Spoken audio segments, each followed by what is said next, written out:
with much support from the state and the town, put together the Nature Center, and the steering committee became a board, an advisory board, and I eventually became chairman of that, and then vice chairman, and then when an administrative assistant position became available, I applied for that, and so I became an employee, and then in 1993 I became director. And I was director until 2008 when I retired. So you certainly came up that ladder, and you've been here for many years. What is impressive is that many of the people that are here have been here for 20, 30 years, right. And you're celebrating your 30th, as we keep mentioning.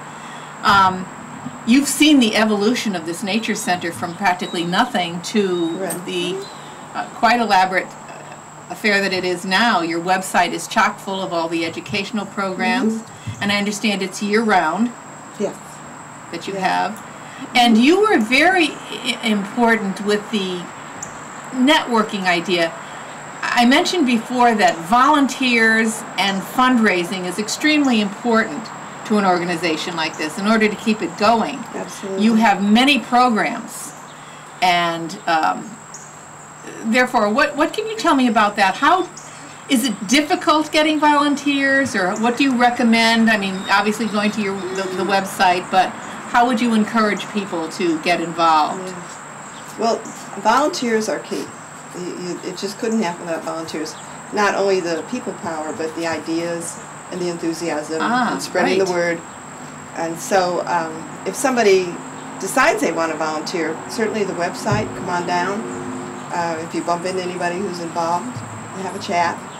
But it's a wonderful place to volunteer. It's very people-friendly. You're open every day or not? I think right now they're having trouble with Sundays because Sunday volunteers are left on their own to run the center for 3 hours, which a lot of people like. And there's nothing wrong with having two people, friends come. I remember one of our first volunteers started the Sunday volunteer idea by bringing her bridge group down. And they would just sit in the center and play bridge.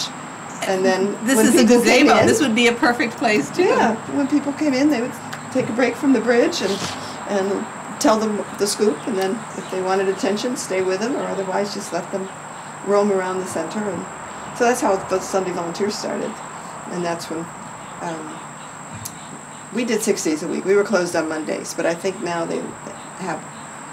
We've seen people. On this is a Monday. We've seen people traveling around here now. Yeah, we always taught on Mondays because we didn't want to lose 20% of our school teaching time, which is coming up.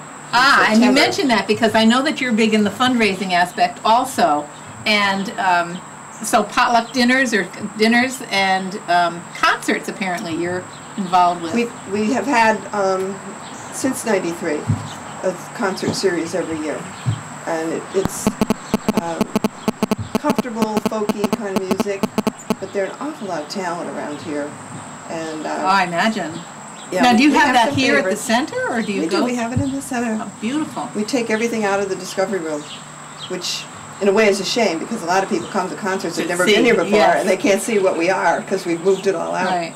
But they get in the door and they get the flavor of the place, and the music's fantastic. And then some of them come back and maybe have a children's birthday party here or see one of the programs they like in the literature.